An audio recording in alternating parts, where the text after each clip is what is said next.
Welcome to Piano Inspires podcast, celebrating pianists, teachers, and innovators as they share their inspiring stories about the transformative power of music.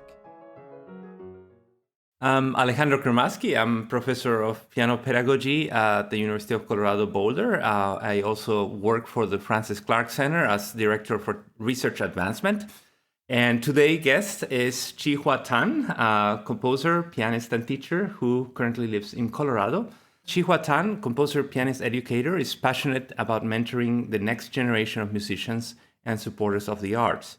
She has served as the head of the piano pedagogy at the University of Denver, Lamont School of Music, and on the piano pedagogy faculties at the Oberlin Conservatory at Southern Methodist University. So during her tenure at DU, she created the Lamont Piano Preparatory Program, a cutting-edge 21st century teaching laboratory for the innovative teaching of group and private piano study for adults and children. Chee-Hwa is also a composer. As a composer, she explores the tonal colors of the instrument while encouraging performers of all ages to connect at an emotional and intellectual level of understanding. I highly recommend her website, beautiful website. She has her own publishing company as well. Is that correct? I loved reading your creed there on the website. Maybe we can touch on some of those points later on. But it's very obvious to me that you're really trying to connect emotionally to the listener in your music.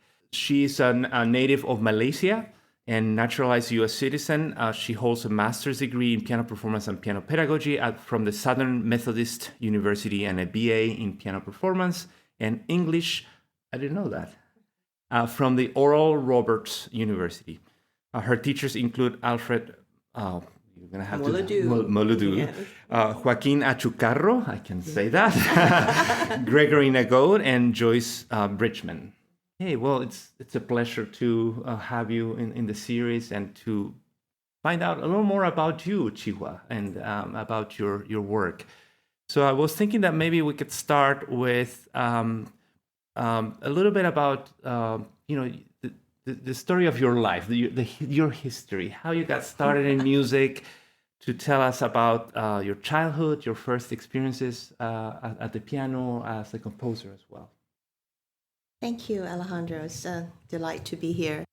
I grew up in Malaysia, and I started piano when I was 5. And I was a military kid, we're a military family, so we moved a lot. In fact, my first 3 years, my earliest memories are actually of England, of the UK, because my father was getting training there, and so my earliest memories are of Cornwall and Scotland, and we actually recently revisited for 2 weeks on my first time revisiting all that. I found my old childhood home, and then we moved back to Malaysia when I was probably about 5.5, and lived in a military base, and that was where I started piano. And my parents, neither of them had a musical background. They just didn't have the opportunities, to be honest, just really never had those opportunities. And my mother was really, it was her idea. It's just really, she had seen her friends, she loved music, but never could afford the lessons. So she was determined that we should have that, and she made sure all of us had some music, whether we wanted or not. And so, we actually got my piano from the military commissary. Oh, wow. Yes, do you know that? They sell pianos that says Yamaha, right? Yes, I had it all the way through. Remember really struggling playing my Bach and, at the advanced levels, trying to with that upright later. But yes, that's because of being in the military, we moved a lot. So I had a lot of different teachers. I think I was thinking about this. I had 7 different teachers. Wow. Yes. And the one constant for which I'm most grateful for is because it was Malaysia, and we had the Associated Board Royal Schools of, ABRSM syllabus. And that was one way, even though my mother did not know what would the ideal piano teacher be? She would think, well, at least they need to have their license sheet, the LRSM. Right. And so my teachers were very well trained. Some of them were from London. It was different types of pedagogy, obviously very different maybe than what I do now, but technically and curriculum-wise, it was very, very sequenced. So I just grew up always knowing syllabi and sequence and etudes and, that kind of progression, but just different teachers, different personalities, And so you grew up there, and then when was there a point in your life where you decided, well, this is what I want to do for the rest of my life? And when was that? And how did you come to? I mean, you studied at Southern Methodist, and how that? Well, I had a kind of mundane beginning. It was just take the mom makes me practice and sits down with me, and I guess she was learning at the same time because she was getting, she was practicing, and she was.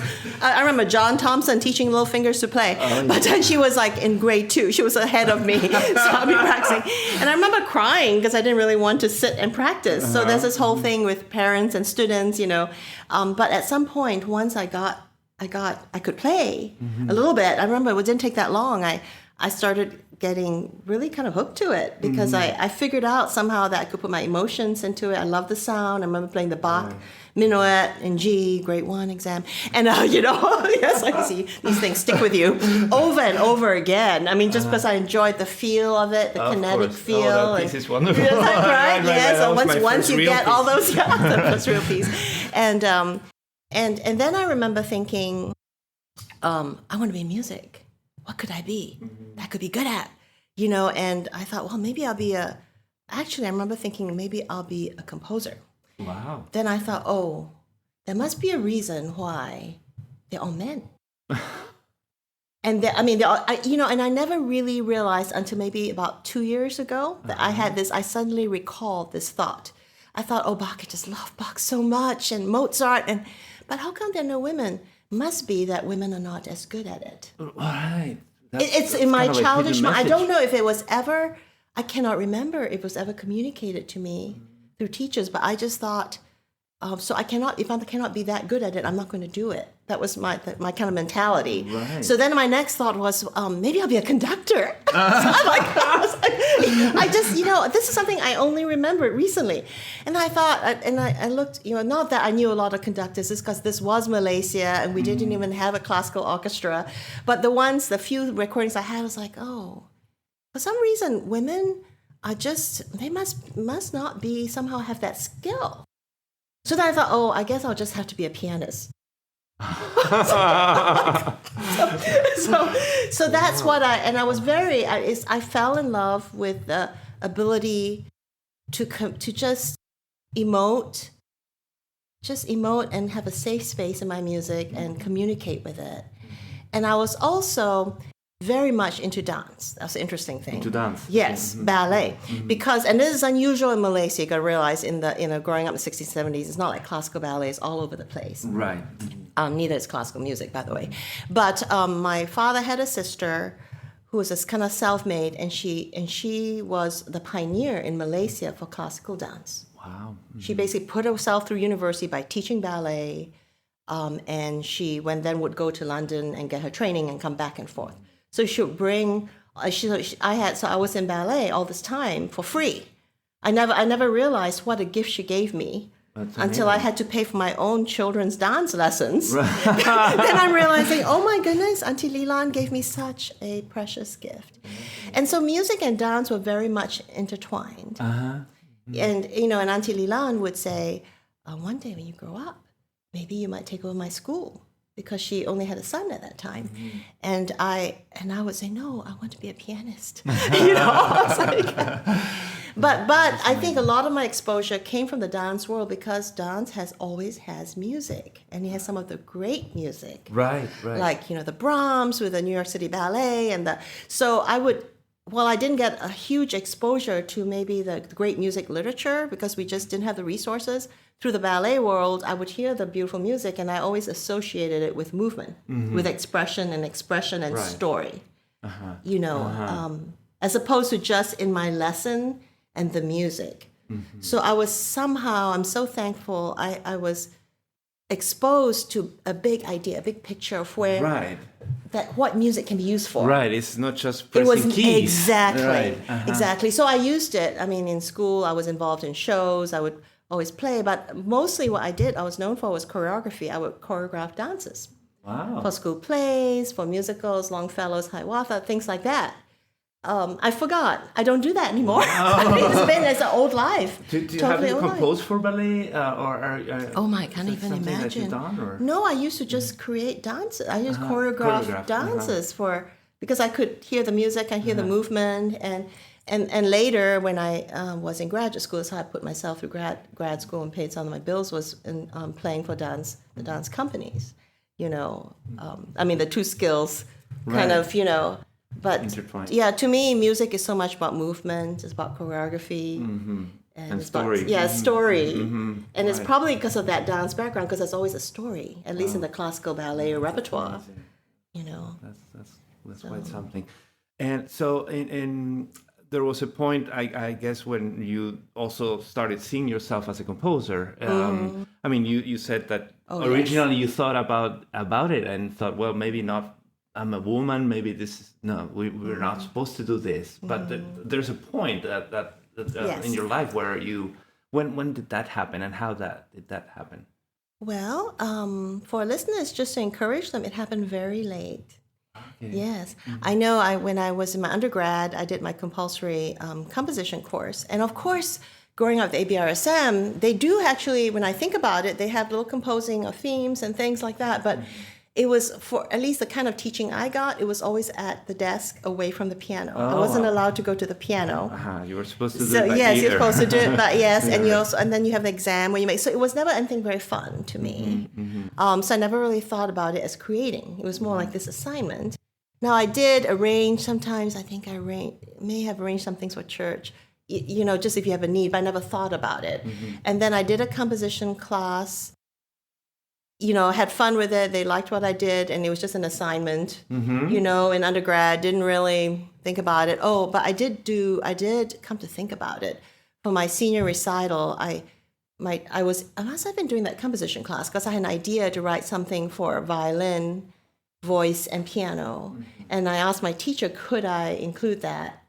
And actually, she let me do that, which was very nice of her, But I never thought about composing at all. And until I was in my graduate work and had discovered piano pedagogy. So I was getting I went to SMU to study with Alfred Mouloudou, who's very well known, and I really, really wanted to study with him. And so I was getting my master's in piano performance, and they offered me how about piano pedagogy as well? You can do that separately. It was separate in those days, you did the two. Right. And I did not know much about piano pedagogy because I thought I could already teach. Because I'd been entering students in exams, I'd produced results. Right. Know how. But I thought, I can teach. Just when you're young and you're just so. And I thought, well, I'll try it, and I could quit. And I met my love, my passion. That's wonderful. Because I realized that pedagogy helps me be a better pianist. Right. Yes. It's amazing. Because that was always my goal, was to be able to make music better, to be able to play better, and pedagogy does that.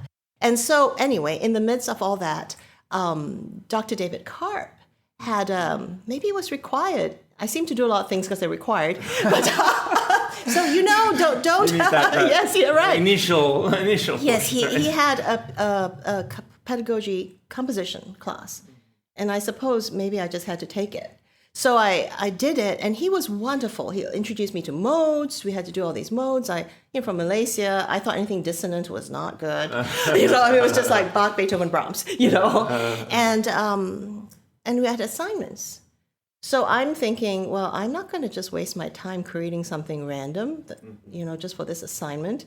So I thought about how I had a group. I was teaching a group in the piano prep. It was a group of 8 students, maybe, or 6 students who were 8 years old. Oh my God! And they were average. They were average this was in group class, or was it group class. It was group, and we had the privates out of that, and the rest of the students were graduate students were teaching some of them, but we taught in that group class. I taught in that group class every week. So they're group and private, and they were very, your average kids are very overstretched with lots of activities, and so they might have some, So interest and focus, your typical 8-year-old, Right.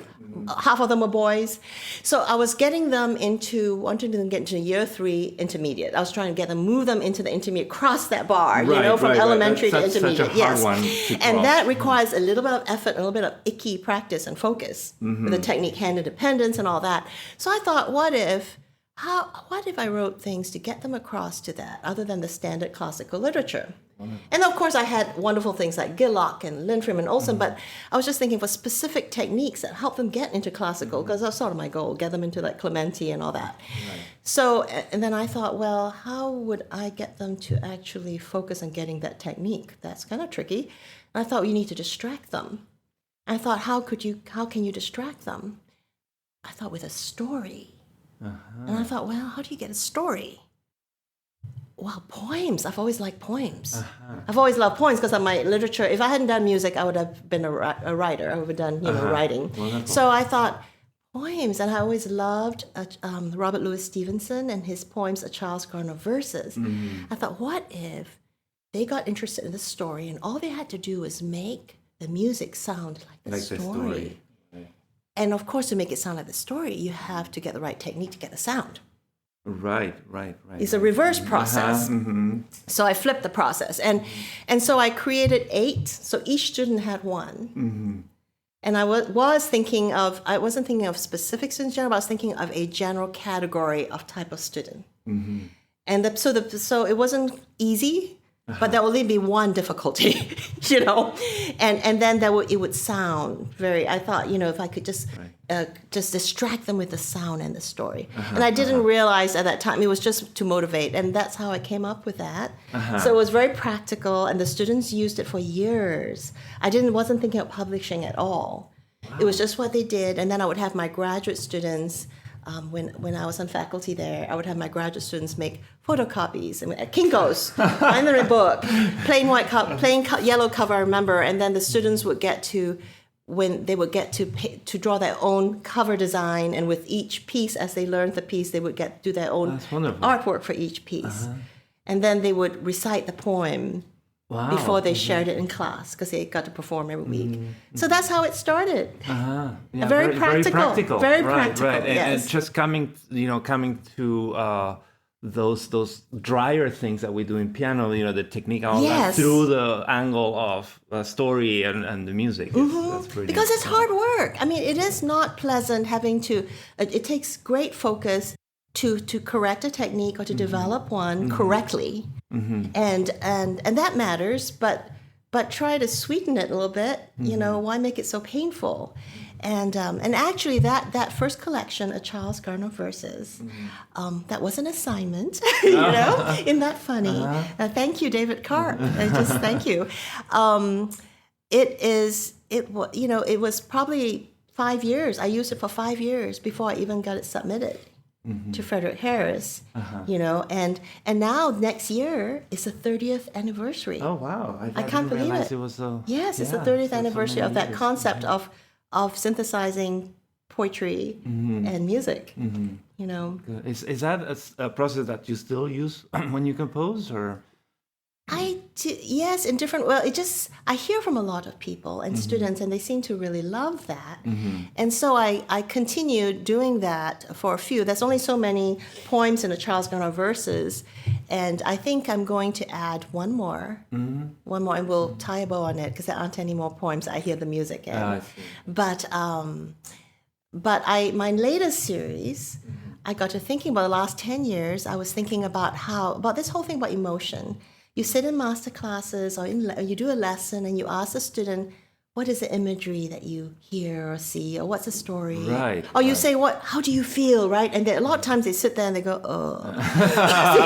And you watch a master class, they're kind of glassy-eyed. Unless they've prepped it, they have to think about it. Right. And I was thinking, well, how can we make this more natural? And also, with the COVID and pandemic and a lot of, even before that, people will say, oh, music is so soothing to me, it's so therapeutic. And I started thinking to myself, well, I love playing because it's therapeutic, but what does that really mean? I mean, seriously, we're to break it down. How can we engage as teachers to make it therapeutic? So then I was thinking about how with emotion, what if emotion is what comes first. Not the sound and the technique, and not even the story. When I listen to a piece of music, what do I get? I get a visceral response. Right. I can't necessarily put words to it, but I get a physical response. And from that response, I process my emotion. How do we process emotion? So that's my next question. How do you process emotion? What does that look like? And what are we doing as teachers to help that? Are we just teaching the notes and then we make it beautiful and then we add the emotion? You know, that's what I was doing.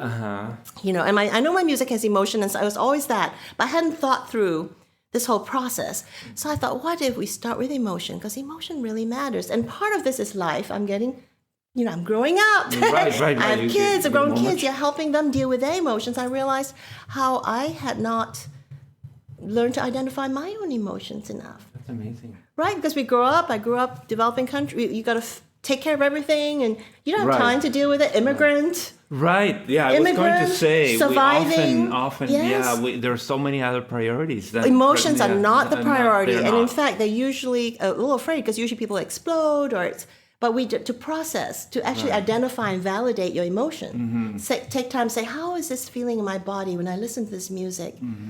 How is it making me feel? So that's this new thing. I thought, what if they listened first? I never went to the score, because what do? You got to score and work on the techniques and prep. What if we prep emotion? And then what if we create with that emotion, like either movement or a poem, a haiku? So have reflection questions that guide them, like mindfulness. You know, that whole concept of mindfulness, which is so healthy. Or maybe put collage or stickers, or use crayons. It doesn't have to be perfect. Just put what colors do you hear, you know? And so process that emotion, which then automatically creates story.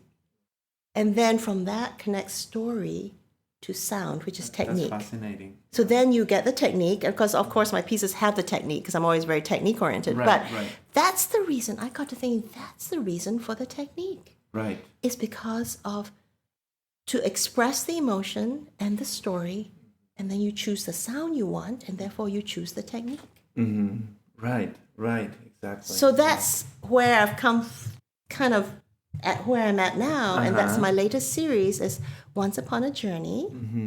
And I use my mother's Chinese art painting, because she's a Chinese brush artist. And it's that picture of journey, you know, journeying, you got the mountains in the background, you got all this entire journey, and story, because all of us have a story to tell. So I created moments in that journey that all of us can relate to, but I don't want to feed the story. But that's mindfulness reflection, where you just a few questions, where you can just, where you listen. And I finally made recordings. Since, you know, I hate recordings, videos. I'm making my own anyway. So it's like, it's been a problem. That's why. So I actually went to a recording studio and made recordings of the pieces for book one. And then, so you can go through that. So that's basically a mindfulness journal with each piece. That sounds which is like writing a book and composing. Right. So, but it's different. And all of it, I realized I've been doing with my students. I've been experimenting for the last 10 years with this. But I thought, wouldn't it be nice if we kind of walked people through it? Then you can just take it and do it with your Debussy or whatever. Right. Just do the same process. Right. It's really prioritizing what music is all about. Yes.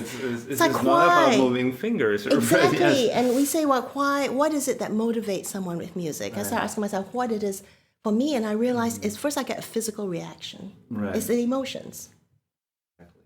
You know, but we tend to jump to the head right away. You know, and then what do I do with that emotion? I have to process it. And do I process it just by playing? That's why I do, right? I play and it feels so good. Right. But what is it that feels good about it? And then how is it meaningful to me? How I want to make it sound. Yeah, that's fascinating. That's excellent. Somewhat related question. What music do you love listening to?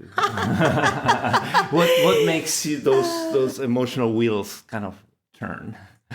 Well, you're talking to a girl that cut her teeth on Mozart and Chopin and Bach, lots and lots of Bach. And so those are my heroes. But I have to say, and this might sound controversial, any music. I love all music. I love the Beatles. I love ABBA. I just went to that concert in London. When I grow up, I want to write music like them.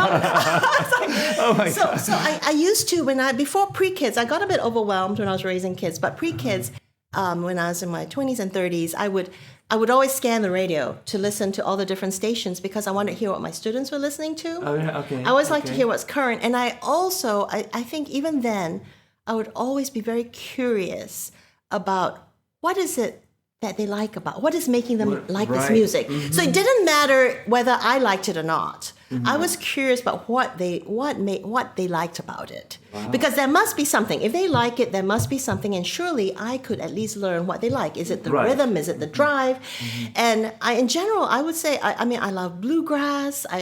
Okay, so heavy metal is I haven't quite got there yet. I love the indie stuff my kids are listening to. They will often play things for me in the car, and I listen. I love Joji. I think he's very talented. Okay. So I know it seems kind of strange, but that's what made me think about this. What is it? Why do I still have a response to his songs? Right. Even though that's not my area and not maybe something I play all the time and just, it's more like a kind of a research project kind of thing. Right. But there is something that's an emotional response, and there's a little lilt, there's a bit of something beautiful. There's just something a little bit beautiful about it. So you're kind of right. You're kind of exploring beauty in different expressions. And that's why I can love Bartók. And when I got introduced, with Gina Stera, I just remember falling in love when I finally made that switch and I understood that the rhythms and the dissonance told a story. Right. Yes. It was not about ugliness. It was a story. It could be funny. It could be sarcastic. It could be ugly because it's just supposed to be, But it was different. Right. So, I listened to Ed Sheeran. I was like, no, that's so bad. Yes, I considered going to his concert in Denver. I was like, then I thought, well, I don't know. Maybe not all the songs, Right. Yeah. It's funny because hearing you say this, it's so much in sync with what you have your composer's creed in your website. And I'm gonna read some of those, and because I can actually understand now this better after hearing you say what you just said. So I believe in composition as a medium for sharing emotion and story, which is basically what we've been talking about. I believe that the beauty in music transcends cultures and personal differences. This is it's amazing. It's exactly what you just said. I believe in lyricism. I believe in simplicity. How did you come up with this creed? Is this something that you've been pondering for a long time, or?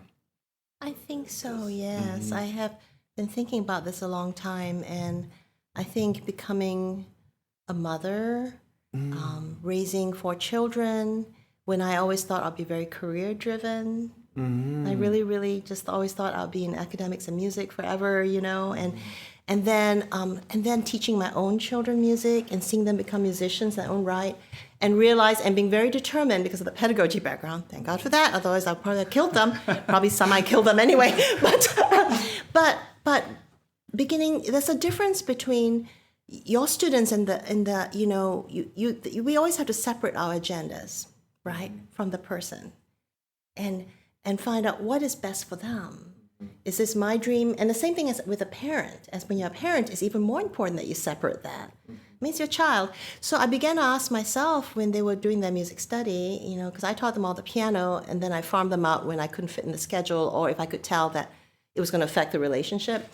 And then they did strings, but I found myself asking, what is the most important thing for them? Right. And I realized the most important thing I want for them is that they love music, and that they have fun with it, and they be music makers for the rest of their lives. And it doesn't matter to me. I obviously do not necessarily want them to have a career in it, but I truly, passionately believe that music is essential. Just the process, just talking about the brain process is so good. It's one thing. It's delayed gratification in a world where there is no more delayed gratification. Right. It's evaluation when in a world where you have curved this and that, assessing, but then not going to the point of self-incriminating, Right.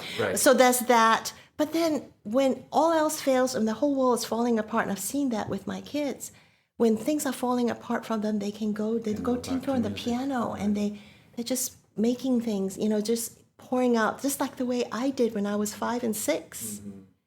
You know, so I got to thinking, I stepped back from all that knowledge. I had too much knowledge and skill, and realized what they need is to be able to have that joy and have no guilt. Right. So a lot of this came through my processing for myself, and I realized there was always this sense of guilt, like I'm not doing what I'm supposed to be doing, not practicing the way I'm supposed to. I'm letting someone down, letting my teacher down, because if you love your teacher, you would, you know. And I thought, what if we had no guilt and we just did it because Right. we Guilt love it. and classical music is like a Yes, very guilt, kind of yeah. negative Yes. companionship there. I mean, we've all been through those Yeah, and I grew up with that, very you know. toxic Yes. frames of mind. Right. Absolutely. Right.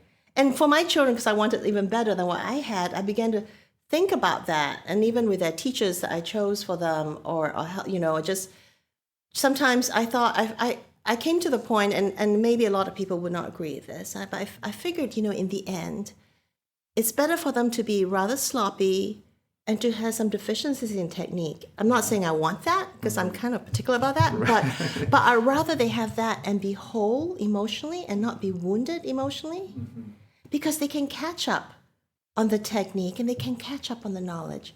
But when you are emotionally wounded or psychologically, you know, marred, it's something you carry the rest of your life. Those messages in my head that I hear, you know, they're not easy to redo. Absolutely. You're not good enough. Yeah. You know, you can't do this. You've got to, should have, would have, could have, you know. So yes, part of this is the process of just hard stuff, dealing with hard stuff myself and processing through that. Because life is not easy. Parent is not easy, and Right. Yeah, and yeah, that's important. I mean, what you just said, and I think, you know, is this something? Is this a realization you came to after you became, like, you had a family and you became a parent, or is this something that you found? I mean, the idea of breaking that cycle of you know, I should do this, and I feel guilty for not doing this, and not allowing your, basically being, what's the word, compassionate with yourself. It is something that you know, also as an, I don't know if this is the same that's situation. a good way of putting it. But yeah, self-compassion, basically. That I think it started way before I became a parent. It was, my students are always like my children to me. For a long time, I thought, I probably don't need children because I have all these children. You know, I mean, the graduate students and the kids, and they're all roll into one big child. So my husband would go, do you ever want children? But I think, you know, one of pedagogy really helped. It made me think, it gave me perspective. But I started this process when I had Mr. Muladu, Alfred Muladu, and just the way he never guilted, he never shamed. I don't think I realized all that is as you go through, you begin to realize, you know, and he changed my life and my perspective about not, and I didn't even realize how much I judged myself. You know, I remember getting in trouble. The one time he yelled at me was, don't you dare think about that thought when you're performing, you know. And I thought, oh, that thought you shouldn't be thinking? I thought you're just supposed to be always doing that, you know. And so that was, and now, of course, as you go along, you learn there's more like mindfulness and all these things, but I didn't have those tools. Right. So interesting. So that particular teacher kind of changed he started, a little as far bit. as music, yes, definitely. In the way he approached it, he, you know, it was just a very healthy, positive, and it's not like he was always praising you and things like that. But you know, it was just a very it was like a, you know, like a partnership. And I try to do that with my students. More and more, and I haven't still got it. I'm still working this out because I know we want to. I used to be more of a driver because that was the kind of what I was used to. I'm not saying there's anything wrong with that, but I think I began to watch even with my children because they were studying with string teachers, really, really fine, some of the best string teachers around, and you learn a lot from watching other people too, and you also begin. It's almost like you're outside, so you get to process a bit. You know, and I got to thinking how ownership is probably the biggest goal. And how do you get ownership if you're, and I can be very good at cracking the whip, and I think you need a little bit of both. But in the end, they have to own it and want to do it, because if I'm doing it for you, or if it happened because I was so organized for you, what's going to happen when we step out? It's like letting your kids grow up. You have to let them fail. Right, yeah, exactly. Ouch! To let go at Oh some dear, point, how terrible is that? It's like, yes. So, yes, but part of it, I would say, in answer to your question, part of that has come from life. Just living life and trying to be a healthier, more whole person myself, because I figure I have to start with me. In order for me to be healthy and whole, my students, I have to be, know why I do things, right. and deal with just my issues, and remember the why for me first before I can superimpose that on them, So that's probably something that's changed in my teaching in the last 10 years. Yeah, still changing. I mean, I still have that, good old. Right. Yeah, well, that's amazing. Well, I'm learning here too. I have teenage kids. Well, one of them is teenage. The other one is younger. But yeah, there's a point where you have to let them make their mistakes and own it. Yeah, right. Exactly. And what do we do in pedagogy? What I'm so good at is diagnosing. I can see when you play. I can actually see and also ergonomically, just because of the dancing, I can see, if you did this way, this would change that, and you get this, that's what the problem is. So, and what I do is I create a pathway, a sequence pathway for you to have success, which is good, right? There's nothing wrong with that. Right. But in life, the fact of the matter is the way we are, sometimes we just have to go through the muck and say, I really don't like this. I don't really, I really blew that performance, and I shouldn't have been practicing fast. Maybe I should speed up. Right. I'm not saying I'm taking the extreme, but even in life with your teenager, so, dear, what's the worst that's going to happen? He's going to get a C because he just forgot that, well, It took me, I always joke to myself that God gave me 4 children because I was such a slow learner. I just didn't get it until the 4th one. That's amazing. I know, I'm not joking. So I always tell my first one, the oldest one is like, I'm sorry. I'm so made all the sorry, mistakes. you were the guinea pig. Yes. Oh, that's incredible, right? Having 4. Maybe I should keep going now. No, you're obviously a faster learner. You see? It's like Chee-Hwa doesn't get it. Still. Yes. Well, that's amazing. Well, that's great. Maybe we're coming to the end of our time, Chee-Hwa, but so maybe just a couple more questions. So where are you seeing our field going now? What's your impression? Are you thinking about these things? What the classical music making, piano playing? Where are we, and where are we going? What do you see in the future? I think that music will always be relevant. We all need that. I mean, we have this craving for beauty. Now, I think if we all insist on a little boxes, then we look within that box and say, well, where is it going? I can't answer that. I think as long as if we focus, as far as in piano and teaching, if we keep reminding ourselves, asking ourselves, like during the pandemic, I thought we should be asking, what do they need? What does this student need right now? My grad students, everything's shut down. How about I just throw out my course and do a different? What do they need? Do they need all this content and information? You know what I'm saying? Right. Or do they need to connect because they're looking rather depressed across that Zoom screen, in their apartments? So I think that if we think back to what Francis Clark said, that first you teach the student. And I reword that, first you see the person. You see the person. And that person can make music. And that person could feel like an artist. And if they feel a little bit like an artist, maybe not to the level of our classical standards, but they feel a bit like an artist, they're going to be hooked on music for the rest of their lives, and they will be supporters of the arts one day, or they may be innovative in their music. So I've had to just move out of that box a little bit, and I was definitely in that that box. I mean, it's been a growth and it's continued growth process. But I think that music, as long as we don't become segregated or elite. Mm-hmm.